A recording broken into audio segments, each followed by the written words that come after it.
नमस्कार दर्शकों, जेके प्राइम में आपका स्वागत है। मैं हूं विनोद कुमार। दर्शकों, मीरवाइज उमर फारूक को रिहा कर दिया गया है। कितना इत्तेफाक है कि हाल ही में डीजीएमओ पाकिस्तान और डीजीएमओ इंडिया के बीच में हॉटलाइन पर बातचीत होती है और कहा जाता है कि आप सीज फायर पर मूलतः अमल करेंगे, यानी ईमानदाराना तरीके से सीज फायर पर अमल करेंगे, वायलेट नहीं करेंगे। और आहिस्ता आहिस्ता अब अलगाववादी नेताओं को भी छोड़ा जा रहा है। यानी हालात कुछ ऐसे बन रहे हैं कि बातचीत का माहौल पाकिस्तान के साथ बन सकता है। लेकिन हम सब जानते हैं कि पाकिस्तान पर भरोसा नहीं किया जा सकता।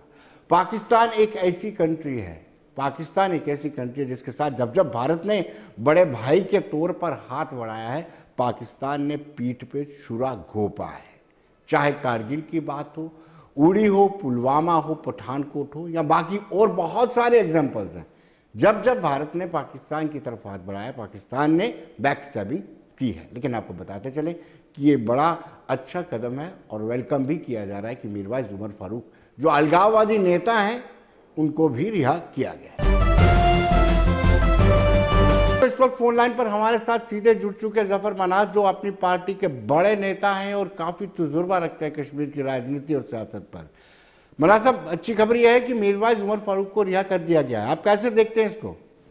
जी, ये एक बहुत ही खुशआइंद कदम है। देखिए, अगर कोई भी शख्स जो सियासी एक्टिविटी करता है तो किसी वजह से अगर बंद रखा जाता है तो उसकी रिहाई जो है तो हम सब इसका खैर मकदम करेंगे। बल्कि हम चाहेंगे कि हमारे दूसरे लोग जो हैं जेल के अंदर बंद, जो पॉलिटिकल प्रिजनर्स हैं, तो उनको भी रिहा किया जाना चाहिए। और मैं समझता हूँ कि मीरवाइज जो हैं वो चूंकि यहाँ हमारे रिलीजियस लीडर भी हैं, तो जाहिर सी बात है हम हर सूरत में तमाम लोगों की रिहाई की हम समझते हैं कि गवर्नमेंट का ये कदम जो है इसकी सराहना की जानी चाहिए। हम एलजी साहब को इस फैसले के लिए मुबारकबाद देते हैं और उन तमाम लोगों को जो इसमें इस फैसले के पीछे, चाहे वो गृह मंत्री साहब हैं, गृह मंत्री हैं, या एलजी हैं, या और भी जो मतलब इससे जुड़े हुए लोग हैं, हम सबका मैं समझता हूँ हमें उनको मुबारकबाद देनी चाहिए। और हमें यकीन है कि मीरवाइज साहब अपनी रिहाई के बाद जो एक पॉजिटिव जो है सोसाइटी को बिल्ड करने के लिए और पीस की राह में एक अपना जो उनका रोल है, पॉजिटिव रोल, वो प्ले करेंगे अच्छी तरह से। लेकिन मनाज साहब, क्या आपको लगता है कि ट्रैक 2 पे कोई बातचीत चल रही है? कुछ रोज पहले डीजीएमओ लेवल की मीटिंग होती है और ये तय किया जाता है कि सीज फायर वायलेशन नहीं की जाएगी, और उसके बाद इस तरीके से सेपरेटिस्ट सीनियर लीडर्स को छोड़ा जा रहा है। जी, देखिए, बातचीत कहाँ पे हो रही है? बातचीत कभी भी बंद नहीं होती है जी। असल में हमें इस बारे में हमारी थोड़ी सी गलतफहमी है, जो मेरी जितनी थोड़ी सी नो हाउ है इस बारे में जी। मैं समझता हूँ कि किसी न किसी सतह पे बात होती रहती है जी। मुल्कों के दरमियान ताल्लुकात कितने भी खराब हो तो कहीं ना कहीं ये जो बातचीत है वो कहीं ना कहीं चलती रहती है, डायरेक्टली इनडायरेक्टली, किसी और मित्र जो कॉमन फ्रेंड है उसके जरिए कहीं ना कहीं बात तो चलती रहती है। देखिए, कोई भी स्टेट हमेशा कन्फ्रंटेशन की पोजीशन का तो नहीं रहना चाहती है, रह नहीं सकती है। लेकिन कभी हालात ऐसे बन जाते हैं कि स्टेट्स को अपने स्टैंड लेना पड़ते हैं, लेकिन बदले हुए हालात में स्टेट उस स्टैंड को बदल भी दिया जा सकता है। और तो एक जमहूरी जहाँ हुकूमत हो, चाहे यहाँ हो, पार हो, या जो भी हुकूमत हो, तो वो जब लोगों के हित में कोई फैसला लेते हैं तो वो सोच समझ के ही लेते हैं। मैं नहीं समझता हूँ कि इसको ट्रैक 2 कहें, ट्रैक 3 कहें, ट्रैक 4 कहें, कोई भी फ्रेंक आप कहें, लेकिन बातचीत कहीं ना कहीं तो होती है। ये ऑल ऑफ ए सडन तो नहीं है जी। दो अफसर बैठे और उन्हें सीज फायर कर दिया रातों रात, ऐसा कुछ नहीं। हाथ मिलाया और कर दिया, ऐसा कुछ नहीं होता है। इसके पीछे कहीं ना कहीं बातचीत तो चलती ही रहती है। लेकिन जहाँ तक मीरवाइज के को छोड़ने की बात है तो मैं नहीं समझता हूँ इसको ट्रैक 2 से जोड़ना शायद कोई ज्यादा अहम बात होगी। बहुत सारी चीजें अपने आप वन बाय वन हो रही हैं। पहले मेन स्ट्रीम पॉलिटिशियंस को छोड़ा गया, तो उसके बाद पहले जैसे एनसी की लीडरशिप है, फिर महबूबा जी हैं जी। अब उसके बाद सेपरेटिस्ट की तरफ भी उन्होंने हाथ बढ़ाया है। तो जाहिर सी बात है गवर्नमेंट अपनी विजडम के मुताबिक इस तरह के फैसले लेती रहती है। थैंक यू, धन्यवाद मनाज साहब। अब हमारे साथ फोन लाइन पर सीधे अली मोहम्मद सागर जुड़ चुके हैं, जो कई मरतबा कैबिनेट मिनिस्टर रहे, कद्दावर नेशनल कॉन्फ्रेंस के लीडर हैं और कश्मीर की सियासत में इनका नाम है। सागर साहब, आज बड़ी खबर यह है कि मीरवाइज उमर फारूक को रिहा कर दिया गया है। कैसे इस रिहाई को किस तरीके से देखते हैं? मेरे ख्याल में बहुत अच्छी एक चेंज है, एक तब्दीली है जी, जो मरकजी गवर्नमेंट के अप्रोच में, उनके सोच में आई है, जिन्होंने मीर वाइज साहब को रिलीज किया 19 महीने के बाद। इससे एक अच्छी मैसेज आ रहेगी और जो एक आवाम का बड़ा तबका बहुत इसमें नाराज था, रोष था, जिस तरह एक मददी रहनुमा है वो, और उनको रोका गया था, सरमनत नहीं दे रहे थे जहाँ मस्जिद में। तो ये जो फैसला लिया गया ये ठीक है और इसकी मेरे ख्याल में हर कोई इसका खुशामदीद करेगा। क्या इसमें जो इस वक्त के हालात में उसमें कोई सुधार आ सकता है जिस तरीके से मीर वाइज को रिहा किया गया है? और दूसरा, सरहदों पर डीजीएमओ लेवल की बातचीत के बाद सरहदों पर गोलाबारी नहीं हो रही है, क्या इसके कुछ लाभ मिल सकते हैं? कुछ पॉजिटिव सिग्नल हैं चीजों से, जिस तरह इन्होंने सीज फायर किया और उसके बाद बातचीत की बात हो रही है कि मोदी जी जाएंगे सार्क कंट्री, जो सार्क मीटिंग हो रही है उसमें पाकिस्तान जाएगी। आज एक तबसरा था एक न्यूज चैनल पे जी। और इस तरह मीर वाइज साहब को रहा किया गया, दूसरे जो कैदी है बाकी जेलों में बंद उनको भी रहा किया जाए। तो इस तरह एक अच्छी मैसेज आएगी और एक अच्छा वातावरण बन सकता है। उस वातावरण में हालात को ठीक करने में बहुत बड़ी हद तक मदद मिल सकती है।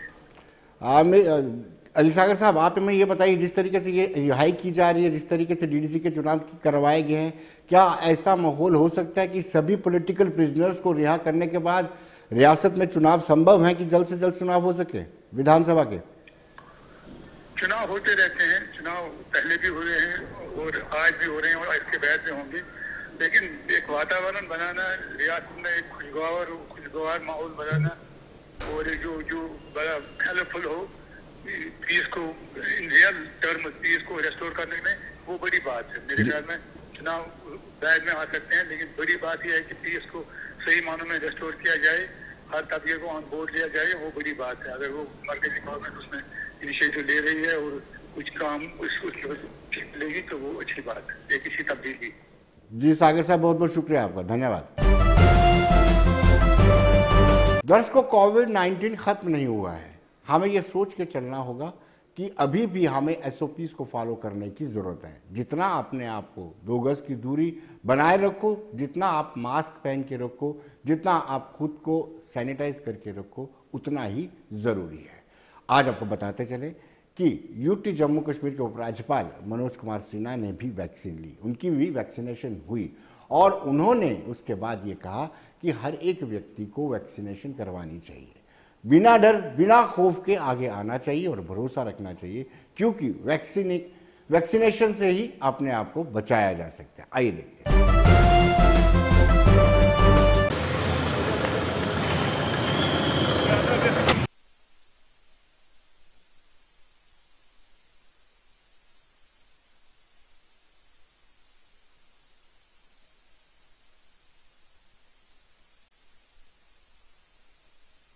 आज जम्मू मेडिकल कॉलेज में मैंने कोविडशील्ड वैक्सीन लिया है कोरोना के लिए, और मुझे लगता है कि मुझे तो पता ही नहीं लगा कि वैक्सीन भी लगी है। और मेरा निवेदन होगा जम्मू कश्मीर के सभी निवासियों से जो इस श्रेणी में आते हैं कि शीघ्र वैक्सीनेशन लेने का कष्ट करें, और ये पूरी तरह सुरक्षित है। देश के वैज्ञानिकों पर और आविष्कारकर्ताओं पर हम सबको भरोसा है। मैं उन सभी लोगों के प्रति आभार व्यक्त करता हूं और उनका अभिनंदन करता हूं जिन्होंने भारत को इस मामले में सक्षम बनाया। वैक्सीन आवश्यक है और मुझे लगता है कि भारत जैसे बड़े देश में जो लोग इस श्रेणी में, उन्हें स्वतः आगे आकर के वैक्सीनेशन कराना चाहिए। प्रशासन ने यहाँ बहुत अच्छी व्यवस्था की है और मुझे लगता है किसी को इसमें कोई संदेह न रखते हुए आगे आकर के वैक्सीनेशन के काम को पूरा करना चाहिए। आज ऑनरेबल एलजी साहब ने कोविड वैक्सीनेशन का पहला जो डोज होता है वो उनको लगाया गया। एडवाइज़र साहब श्री आर भटनागर जी को भी लगाया गया। तो उसके बाद जो ऑनरेबल एलजी साहब ने मैसेज दिया है लोगों को प्रेस के द्वारा, तो बड़ा क्लियर है कि ये मैसेज जो वैक्सीन है ये बिल्कुल ही सेफ़ है। और अपनी बारी जब किसी की आ जाए, तो लोग जिनको जो एलिजिबल है वैक्सीनेशन के लिए, उनको जल्दी से जल्दी अपना वैक्सीनेशन करवाना चाहिए। दर्शकों, गांधीनगर हॉस्पिटल है जो सरकारी, उस हॉस्पिटल में भी वैक्सीनेशन की जा रही है और आज वहां लंबी लंबी कतारें लगी हुई थी और लोग, जो बुजुर्ग लोग हैं जिनकी आयु 50 से ऊपर है, वो वहां पर बेखौफ होकर के अपनी वैक्सीनेशन करवा रहे थे।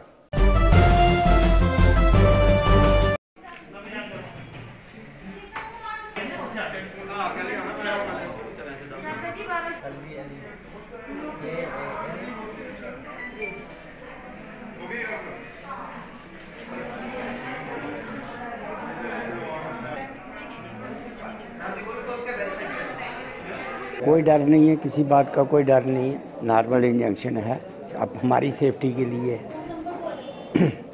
इसमें किसी तरह का कोई डर नहीं है। मेरी है, मेरी मिसेज साथ में है, तो उसमें कोई डर वाली कोई बात नहीं है, डरने की कोई ज़रूरत ही नहीं है। ओपन सिस्टम शुरू किया है ताकि जो बुजुर्ग हैं हमारे, उनको ज़्यादा देर खड़ा ना रहना पड़े और टोकन सिस्टम के हिसाब से वो टर्न बाय टर्न अंदर आते जाएं और बाहर जो टेंट लगाया है वहाँ पे वो रेस्ट करेंगे जब तक उनकी टर्न नहीं आती है। यहाँ पे उनको हम आधा घंटा रखते हैं, जब वो ठीक ठाक रहे, कोई प्रॉब्लम ना आए उन्हें, उसके बाद उनको घर जाने दें। दर्शकों, श्याम चौधरी जो फॉर्मर कैबिनेट मिनिस्टर हैं, उन्होंने भी आज अपनी कोविड वैक्सीनेशन करवाई और उन्होंने भी कहा, आवाम से आग्रह किया कि आप आगे आए और वैक्सीनेशन करवाएं, क्योंकि अगर कोविड-19 को मात देनी है पूरी तरह से तो वैक्सीनेशन बड़ी लाजमी है।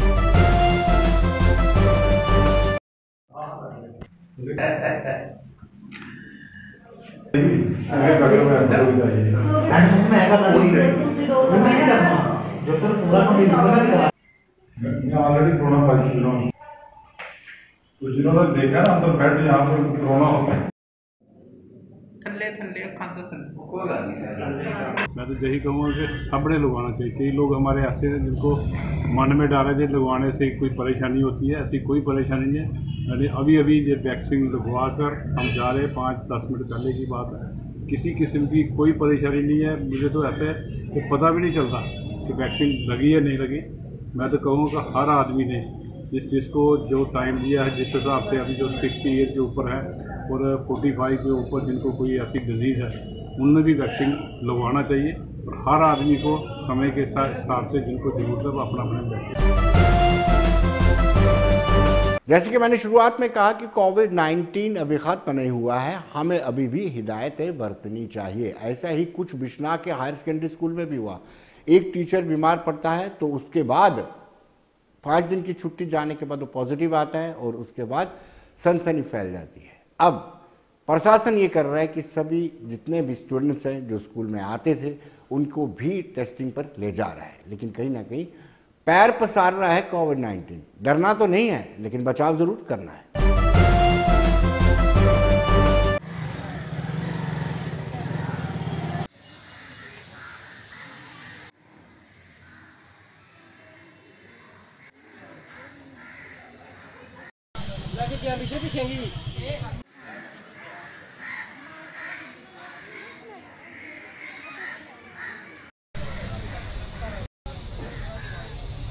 मेरे स्कूल की टीचर जो है पॉजिटिव, उसकी रिपोर्ट आज हमारे पास आई, लेकिन वो छुट्टी पर थी। आज से कोई 4-5 दिन, आज 5वां दिन है उसको, वो छुट्टी पे थी। उसको कुछ महसूस हो रहा था या जैसे भी उसने छुट्टी ले ली थी। आज उसने हमें रिपोर्ट भेजी कि मेरा पॉजिटिव आया। रैपिड टेस्ट, उसने रैपिड करवाया टेस्ट तो उसमें पॉजिटिव आया। मैंने तुरंत, वैसे भी मैं हर महीने यहाँ चेयरमैन साहब को ये कह के तो हर महीने में यहाँ करवाती हूँ, सैनिटाइज करवाती हूँ स्कूल। तो फिर मैंने ये किया कि उसी वक्त मैंने, क्योंकि स्ट्राइक पर थे ये म्यूनसिपलिटी वाले सारे, फिर मैंने तो एंटी ये विजिलेंस वाले बुला के मैंने उनसे ये पूरा स्कूल सैनिटाइज करवा दिया। उसके बाद फिर बच्चों को आधा दिन 1 बजे तक स्कूल क्लासें लगी। उसके बाद मैंने बच्चों को छुट्टी करके तो स्कूल सारा सैनिटाइज करवा दिया। उसके बाद मैं देखती हूँ बच्चों के टेस्ट करवाऊँगी। मैंने BMO साहब से भी बात की, उनसे भी मैंने ये रिक्वेस्ट की, तो कुछ एक स्टाफ मेंबर्स का मैंने टेस्ट करवा दिए, वो सारे नेगेटिव आए। तो अब देखती हूँ, सर ने BMO साहब ने ये कहा कि 2-3 दिन के बाद मैं आपके सारे बच्चों का भी टेस्ट कर लूँगा तो उसमें जो भी जैसे हमें DMO साहब बताएंगे या मेरी हायर अथॉरिटी बताएगी। मैंने आज ही अभी मुझे पता चला थोड़ी देर पहले ही, तो मैंने ये एक्शन किया कि सैनिटाइज करवाना, क्योंकि मेरे स्कूल में BSF वाले भी हैं, तो मैंने फिर उनको भी बोल के उनके कमरों में भी सैनिटाइज करवा दी है। छुट्टी नहीं रखनी है, सैनिटाइज करवा दी है। जैसे जैसे बच्चों का आता है, जैसे मुझे हायर अथॉरिटी का, अभी मैंने अपने CO साहब से फ़ोन करना है, उनसे मेरी बात नहीं हुई, तो जैसे मुझे हायर अथॉरिटी बताएंगे उसी के रिलेटेड।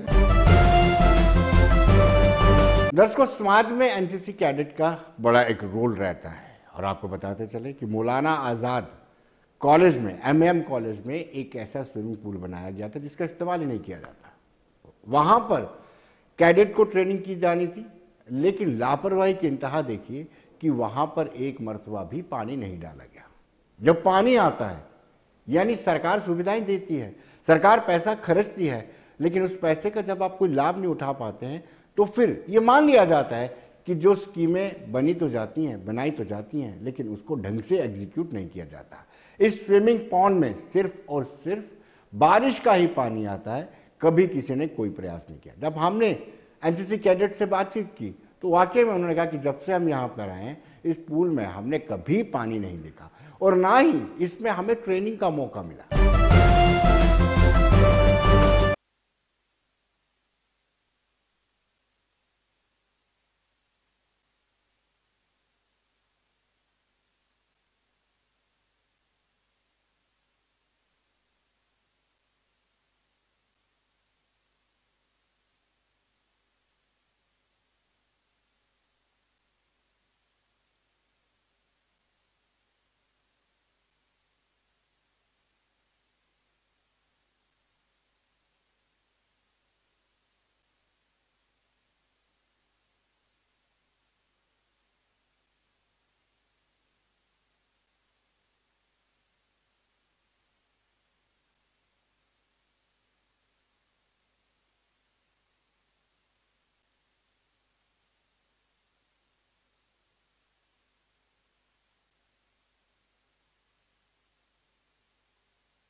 सर, जब से ये स्विमिंग पूल बना है ऑलमोस्ट 7 साल हो गए हैं, तब तक कोई भी हमने एक्टिविटी नहीं देखी है, कोई भी कार्रवाई इधर नहीं हुई है और ये खाली ग्राउंड है। 3 साल हमें इस कॉलेज में हो गए हैं, हम ऐसे ग्राउंड को यूज़ करते हैं NCC एक्टिविटीज़ के लिए, बट अभी तक इधर पानी की एक बूंद भी नहीं है एडमिनिस्ट्रेशन की तरफ से। तो क्या आप समझते हैं कि जो पैसे खर्च किए गए हैं, लाखों रुपए खर्च किए गए हैं, तो एक सफ़ेद हाथी की तौर पर बन गया है ये? सर, ये वेस्ट ऑफ मनी है। फर्स्ट ऑफ ऑल हम इसको यूज़ ही नहीं कर रहे, तो इस इंफ्रास्ट्रक्चर का कुछ फ़ायदा नहीं है। कभी इसके बारे में डिमांड की है कि ये जो इस स्विमिंग पूल को शुरू किया जाना चाहिए ताकि इसका यूज़ हो सके? सर, पॉलिटिकल पार्टीज़ काफ़ी प्रोटेस्ट करती हैं, but we as NCC cadet हम ऐसी एक्टिविटीज़ नहीं करते हैं। हमने एडमिनिस्ट्रेशन को काफ़ी बार बताया कि इस स्विमिंग पूल में पानी होना चाहिए और कम से कम कैडेट स्विम करने चाहिए, बट अभी तक कोई एक्टिविटी नहीं हुई है एडमिनिस्ट्रेशन की तरफ से। हम चाहते हैं कम से कम इसमें पानी हो, कम से कम हफ्ते में 2-3 बार हम इधर स्विमिंग की कंपटीशन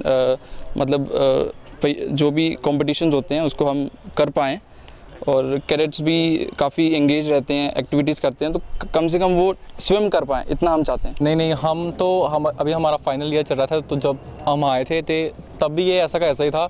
इसका जो मेन मोटिव जो बताते थे वो था कि NCC की जो नेवल विंग है उनके लिए, उनका पानी के रिलेटेड स्विमिंग की प्रैक्टिस या फिर डाइविंग, उनके लिए ये मेन बनाया गया था, लेकिन इसमें पानी तो भरा नहीं। और कॉलेज के प्रोस्पेक्टस में भी लिखा हुआ था कि यहाँ पे स्विमिंग पूल है। हमने भी देखा था, पढ़ा था, हमें भी थोड़ा सा अच्छा लगा था कि पूल है, कॉलेज में फैसिलिटी है, लेकिन ये ऐसा का ऐसा ही है, इसके अंदर कोई कुछ नहीं हो। यही था कि ये बताते थे कि कोई पॉलिटिकल पार्टी आती थी, वो बोलते थे कि हम ये बोल सकते हैं कि इसको वोट मांगने का इसको वो रख दिया हुआ है एक साधन। वो एक यहाँ पे वर्कर आए थे, उनसे पूछा गया था, उन्होंने बोला था कि कोई पार्टी आती है, वो बोलती है कि हमें वोट डालो, हम ये कॉलेज में ये बना देंगे, फिर वो चली जाती है, फिर अगली आती है तो बोलते हैं कि इसको हम करेंगे कंप्लीट, लेकिन ऐसा होता कुछ भी नहीं है। पिछले 5-6 साल से ये शुरू नहीं हुआ? नहीं, उसका डेवलपमेंट अगर जैसे भी हुई है तो ये खुद कॉलेज के स्टाफ ने कराई है। जो ये बैक बिल्डिंग है बस इनको ही बनाया, यहाँ पे मिट्टी वगैरह बनाई है और इनको ये जो बिल्डिंग है चाहते हैं कि इसकी डेवलपमेंट हो। अभी तो इसकी नीचे टाइलें भी उखड़ गई हैं, इसमें कम से कम पानी तो डाला जाए। ऊपर से प्रोस्पेक्टस में ये ऊपर से क्लोज होना चाहिए, लेकिन अब ये ओपन है, कुछ भी नहीं है। पानी हो, नेवल विंग को स्विमिंग करने के लिए कुछ जगह मिले, कोई प्रैक्टिस के लिए, उनको दूर जाना पड़ता है, अपने पैसे भी लेते हैं और इसके पूल की फीस भी है अलग से। दर्शकों, जब बच्चे कॉलेज में दाखिला लेते हैं, कॉलेज में दाखिले के दौरान प्रोस्पेक्ट जो होता है उसमें बाकायदा इसकी फीस लिखी गई होती है कि इसका आपको ट्रेनिंग दी जाएगी। लेकिन फीस लेने के बावजूद भी, यानी ये सफ़ेद हाथी ही साबित हो रहा है, फीस लेने के बावजूद भी वहां पर कोई ऐसी सुविधा नहीं है। चिंताजनक बात है। नो सर, कभी इसका यूज़ ही नहीं किया, कभी इसमें पानी नहीं है, ना ही कोई एक्टिविटी होती है इधर। ये सिर्फ ऐसे ही बनाया हुआ है, शो के लिए देखते हैं लोग और कुछ नहीं। नो सर, कभी नहीं देखी, सिर्फ लोग आते हैं इसके आगे पीछे घूम के तो चले जाते हैं बाहर, और कुछ नहीं है। ना ही पानी डाला, ना ही कोई कुछ करता है, ना ही स्विमिंग होती है, ना ही कोई कंपटीशन, कुछ नहीं। पे कोई एक्टिविटी वगैरह नहीं होती है, बस बच्चे यहाँ से जाते हैं। ये देखिए यहाँ पे टाइलें वगैरह उखड़ गई हुई हैं, वहाँ पे लाइट्स वगैरह लगाई हुई थी, सब कुछ वेस्ट ऑफ मनी जा रहा है। बस इन्होंने, गवर्नमेंट ने बस पैसा दिया है और सिर्फ वेस्ट ऑफ मनी के लिए। बाकी ऐसे मतलब कहते हैं ना कि टीचर को पैसे दे पढ़ाने के लिए, बट आगे टीचर पढ़ाए ही नहीं तो उसका फ़ायदा ही क्या है। वैसे ही यहाँ पे पूल के लिए पैसे तो दे दिए हैं, बट आगे कराने वाला या इसको आगे पानी वगैरह इसमें आए कि यूज़ वगैरह हो, एडमिशन में पैसे तो लेते हैं। जैसे नेवल विंग है ये एनसीसी की, उसमें उनको सिखाया जाता है स्विमिंग वगैरह, बट वो यहाँ पे सीखे कैसे, क्योंकि यहाँ पे पानी ही नहीं है, तो उनका तो वेस्ट जा रहा है ना सब कुछ। वो बाहर जाते हैं, वहाँ पे पैसे दे के सीखते हैं, बट वो उनकी फ़ीस गवर्नमेंट तो उनको दे रही है ना सिखाने के लिए पैसे। नेवी विंग के जो भी सीनियर्स वगैरह जो भी यहाँ पे कराते हैं उनको, कि यहाँ पे आपको पैसे दे रही है, कि तभी तो इसलिए बनाया है कि नेवी विंग यहाँ पे सीख सके, क्योंकि नेवी में हम स्विमिंग वगैरह तो मस्ट है। अगर कोई भी मर्चेंट वगैरह नेवी में जा रहा है तो उसको अगर स्विमिंग ही नहीं आएगी तो वो क्या करेगा। हाँ सर, ये तभी पैसे लिए, तभी गवर्नमेंट ने इसको पैसे दिए होंगे। बाकी ऐसे स्टूडेंट जो बीए वगैरह यहाँ पे करते हैं उनको स्विमिंग का इतना है नहीं है, क्योंकि मेन प्राइम रीज़न वही है कि नेवी विंग को मस्ट होता है कि स्विमिंग आनी चाहिए, उसके लिए बनाया ये। बट वो नेवी विंग को मैंने कभी देखा नहीं, वो बस पढ़ते ही हैं यहाँ पे, और अगर उनको स्विमिंग वगैरह करनी हो वो बाहर जाते हैं। दर्शकों, एनसीसी में नेवल कैडेट अलग से होता है और उनके लिए ये बहुत ही लाजमी होता है, लेकिन अनफॉर्चुनेटली बड़ा ही दुर्भाग्यपूर्ण कहा जाए कि ऐसी कोई व्यवस्था नहीं की गई है, ना ही कोई ऐसा प्रयास किया जा रहा है। यानी इतना पैसा खर्च करने के बाद भी स्टूडेंट्स को, कैडेट्स को इसका कोई लाभ नहीं मिल पाया। चाहे वो कैडेट हो, चाहे वो सिविलियन हो, कोई भी हो, स्विमिंग बहुत मस्ट होती है हर एक के लिए। और ऐसे भी स्विमिंग से भी हमारे यहाँ के जो कॉलेज के जो अच्छे स्विमर होंगे वो आगे जाकर रिप्रेजेंट कर सकते हैं हमें।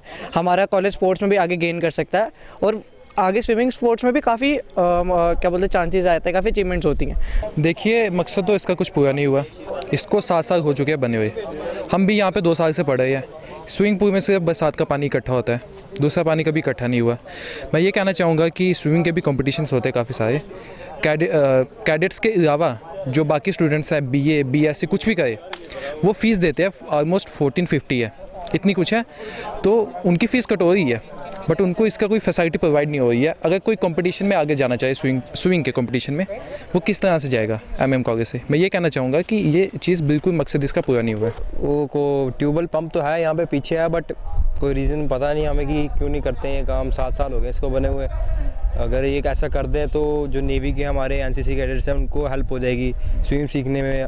स्विमिंग तो फीस तो हर किसी से ले रहे हैं, जितना भी कॉलेज के हर जो बच्चे आते हैं हर कोई फ़ीस देता है इसकी। हाँ, प्रॉपर्ली वेस्ट ऑफ मनी, क्योंकि अगर इस पे पैसे इन्वेस्ट किए हैं तो सिखाना चाहिए, क्योंकि अगर यहाँ से सीखेंगे, कॉलेज से निकलेंगे बंदे, तभी नेशनल लेवल पे कुछ कर पाएंगे स्विमिंग में। ऐसे तो प्रॉपर्ली वेस्ट ऑफ मनी है। ये कि पानी भरें, इसमें काम करें, इस पर थोड़ा वो जो भी इसका ये टूटा गया है इस पर थोड़ा काम करें और सिखाया जाए प्रॉपर्ली, जो फीस ली जा रही है उसका प्रॉपर यूटिलाइज हो।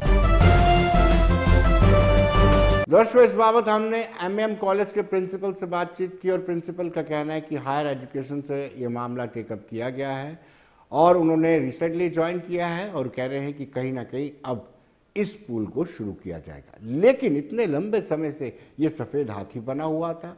जिन लोगों को लिए ये पुल बनाया गया था, जिन कैडेट्स के लिए, स्टूडेंट्स के लिए पुल बनाया गया था, पॉन्ड बनाया गया था, उनको इसका कोई भी फायदा लाभ नहीं मिल रहा। पिछले काफ़ी सालों से यहाँ पर ये जो स्विमिंग पूल की प्रॉब्लम बनी हुई थी, उस चीज़ को मैंने जैसे ही यहाँ पे ज्वाइन किया था 12 जनवरी को, तो मैंने इस मैटर को टेकअप किया कि आखिर प्रॉब्लम क्या रही और किस तरीके से रही। पूरे इसकी हमने डे बाय डे इसकी स्टडी की है, तो कुछ पाया गया कि कुछ हमारी कॉलेज की तरफ से या किसी और वजह से या स्पोर्ट्स काउंसिल की तरफ से या कंसर्निंग जो कॉन्ट्रैक्टर थे उनकी वजह से या कंसर्निंग एजेंसी की वजह से कुछ इसमें फ्लॉ रह गए थे, टेक्निकल वेटिंग वगैरह या एडमिनिस्ट्रेटिव अप्रूवल वगैरह। तो मैंने और हमारे जो हायर एजुकेशन डिपार्टमेंट है उनके सहयोग से, हायर एजुकेशन डिपार्टमेंट ने हमें इसमें बड़ा सहयोग किया है और मैंने इसमें दिन रात काम करके वो जो पिछली कमियां थी वो सारी हमने पूरी की हैं और टेक्निकल वेटिंग हमारी हो चुकी हैं, एडमिनिस्ट्रेटिव अप्रूवल हमने दे चुके हैं और बड़ी जल्दी इसकी मरम्मत का काम शुरू भी होने वाला है। और मुझे पूरी उम्मीद है कि higher education department UTF JNK और जिस तरीके से मैं और मेरा कॉलेज का स्टाफ काम कर रहा है, बड़ी जल्दी हम इसको फंक्शनल करवा लेंगे। इसमें जितना भी पुराना खर्चा आया था वो खर्चा काफ़ी जगहों पे इस्तेमाल हुआ, जैसे स्विमिंग पूल की कंस्ट्रक्शन के लिए, उसके इनर के लिए, उसके आउटर के लिए, और स्विमिंग पूल का जो उसमें पानी होता है जो चलाना होता है उसकी फिल्ट्रेशन के लिए, उसके लिए जो मोटर्स वगैरह लगती हैं उस पर खर्चा हुआ है। और जो बच्चों के लिए चेंजिंग रूम होते हैं, बॉयज़ के लिए, गर्ल्स के लिए, आपने देखा ही होगा चेंजिंग रूम के काम चल रहे हैं, वहाँ पे उसकी रिपेयर रेनोवेशन चल रही है। वाटर फिल्ट्रेशन वाले जो रूम हैं वहाँ पर भी काम चल रहा है। तो उसमें जो पुराने खर्चे आए हैं वो आए हैं। तो अगर जो अब थोड़ा सा इतने सालों से काम बंद था तो कुछ और पैसे लगेंगे, कंसर्निंग कॉन्ट्रैक्टर से बात की जा रही है, कंसर्निंग एजेंसी से बात की जा रही है। तो जो हमारे पास रिमेनिंग अमाउंट है तो आई थिंक कि 25, 30 या 50 लाख के करीब शायद पैसा लगेंगे जो एजेंसी कहती है, तो इट विल बी फंक्शनल। हमारा ओल्ड साइंस ब्लॉक है, पूरा रिपेयर रेनोवेशन में है, वाइट वॉश हो रहा है, पेंट वहाँ पर हो रहे हैं, टाइल्स लग रही हैं, नई लैब्स बन रही हैं। बॉयज़ हॉस्टल जो पुराना था, बॉयज़ हॉस्टल में रिपेयर रेनोवेशन चल रही हैं, बच्चों के लिए पूरे नए रूम, उनके लिए बेड, उनके लिए अलमीरास चल रही हैं जो बन रही हैं। हमारी जो मेन बिल्डिंग है कॉलेज की, हालांकि बिल्डिंग बहुत पुरानी है, 1954 की बनी हुई है, मेन बिल्डिंग में भी हमने रिपेयर रेनोवेशन का काम लगाया हुआ है। दिन रात इन पर काम चल रहा है। तो दर्शकों, बने रहिए देश दुनिया की खबरों के लिए और मुझे दीजिए इजाजत। नमस्कार।